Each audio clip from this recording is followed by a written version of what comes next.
Welcome! In this explainer, we're going to dive into the profound and, let's be honest, often mysterious world of Dr. Carl Jung.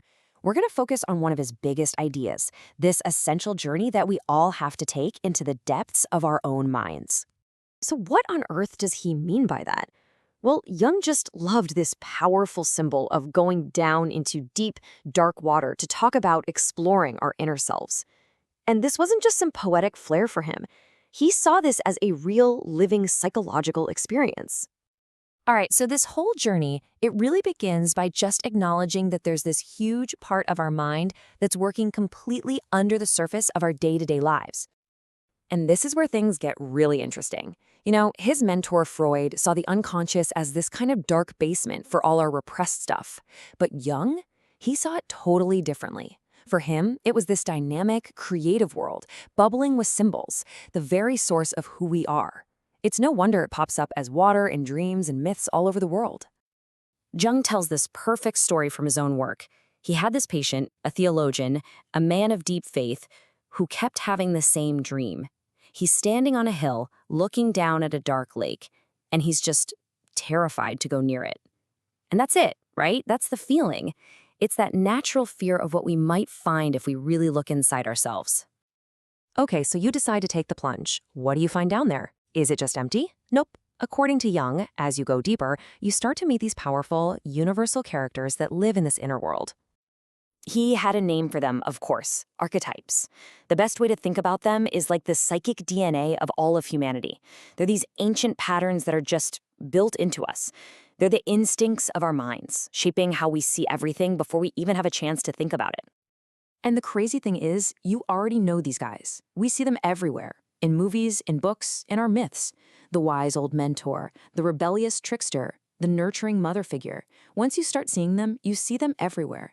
And they help explain why we react so strongly to certain stories or people. They're all pieces of the complete human puzzle. And this gets us to the really crucial part. The whole point of this inner journey isn't just to go sightseeing. It's about meeting these figures, understanding them, and then bringing all that energy together to become a more complete, more balanced person. Jung had a name for this lifelong quest. He called it Individuation. And really, it's just the journey of becoming who you were always meant to be. Not perfect, no way, but whole. An individual in the truest sense of the word, undivided.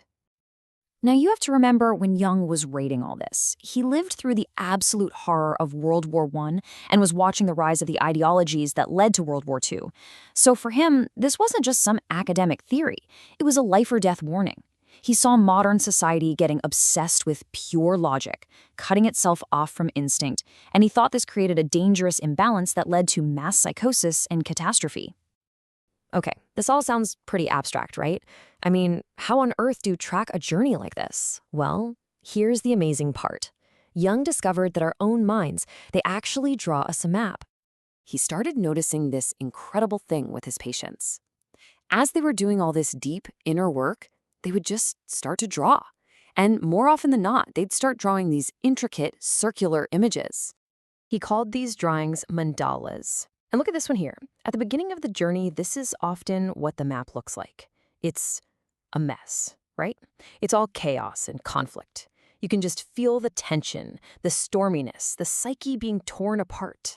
But then, as the journey goes on, something amazing starts to happen. Order begins to bubble up out of that chaos. You see a circle forming, and this four-part structure. For Jung, that was a huge sign of wholeness emerging. And that snake? It's not some scary monster anymore. It's being woven into the pattern. It's being integrated. And finally, the map can look something like this. It's not chaos anymore. It's a cosmos, a personal little universe. You've got sun and moon, day and night. All the opposites are still there, but now they're balanced, held together in this beautiful, harmonious whole. This is a picture of the integrated self. So you might be thinking, okay, that's a nice little self-help project. But in Jung's eyes, this was way, way bigger than that. He genuinely believed this was the most critical task facing every single modern person. And his reasoning was pretty stark. He argued that all our so-called progress and logic had completely failed to save us from fear and horror. And why? Because when we refuse to face our own inner darkness, our own shadow, it doesn't just disappear. We project it onto other people, onto other countries, and we end up creating the very nightmares we say we want to avoid. So, how do you become whole? Not by running away, but by standing in the fire. I absolutely love this metaphor he used. The conscious mind is the hammer, the unconscious is the anvil, and your psyche, it's the red-hot iron in between. It's through that very conflict, that tension, that you're forged into something resilient, something that can't be broken. And that, really, is what Jung's work is all about. It's an invitation, a challenge even, to take that scary step toward the dark water, to meet the figures in the deep, and to start the journey of becoming truly yourself. Because he was absolutely convinced that the most priceless treasures aren't out there somewhere. They're waiting for us right here, inside.